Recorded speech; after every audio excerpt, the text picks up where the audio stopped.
Following an extremely demanding year, Destopnews' team is running out of wind.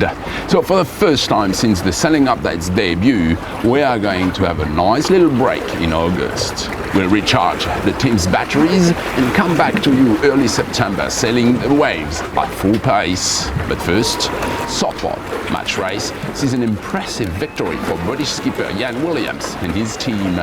You're watching the Sailing Update's Destopnews. Welcome to the office. The Sopot match race is taking place on the Baltic in the Polish holiday resort close to Gdansk. This is the first occasion that the Polish event has appeared on the Alpari World Match Racing Tour, and its unique flavour has proved a great success. The final day starts with the last semi-final races. France's Matthew Richard is able to secure a final berth promptly against Trevor Canfield. Being 2 down against Phil Robertson, Williams manages to win 3 races in a row to secure the second final berth. Starting this morning, I guess we thought that the semi-finals was as far as we were going to get, but the guys just came out firing. So racing for the Sopot match race title, we have Ian Williams from Great Britain facing off Matthew Richard from France. GAC Pinda plants a penalty on Richards in the pre-start of the first race and pulls ahead until the finish. Getting ahead on the first bit and leading for the rest of the race, Richard is able to level the score to 1-1.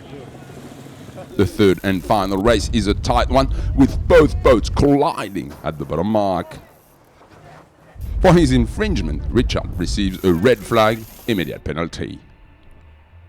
It's a bit frustrating to lose the final, but 2-1, and anyway, it's a good result for Team Luna Jets. We finished second here. We probably jump a bit, climb a bit on the ranking of the World Tour. We are in the game, and yeah, we cannot say it's so bad. So it's a good result to finish second here.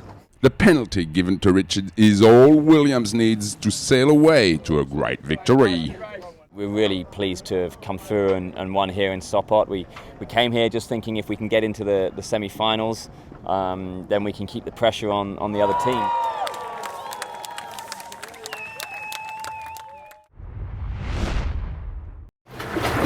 Foiling mania continues to dazzle at the 2014 Moth World Championship held on Hayling Island. You're watching the Sailing Update's Destopnews. Welcome to the office. No mystery then if some pretty huge names are now regulars on the Moth circuit, but the Australians and British sailors packing the top 14 positions is clearly a big surprise. Over 70 of the world's top foilers converge to this renowned British sailing spot and get a chance to battle it out in the Gulf Fleet. This 2014 Moth World couldn't be missed since the class has been at the very forefront of what is perhaps the biggest tech revolution in sailing to date. In less than a decade, these guys, the designers and the engineers, proved that it could be done, pushing the sport to an entirely new era. Much of the credit for the flying success that saved the show for the last America's Cup must be given to the work done here over the years.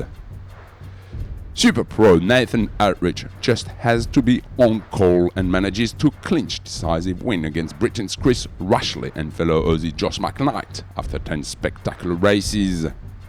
Constantly trading top podium position, this captivating three-way shootout is coming down to the very last day of racing. Outridge, however, keeps the lead and stretches away, sealing the deal in the last 4 regattas to get the gold. Rushley manages to hang on to second place with a single point on McKnight in third. So remember, it's not rendezvous next week, but rendezvous same time, same place, early September. Until then, goodbye and fair sailing.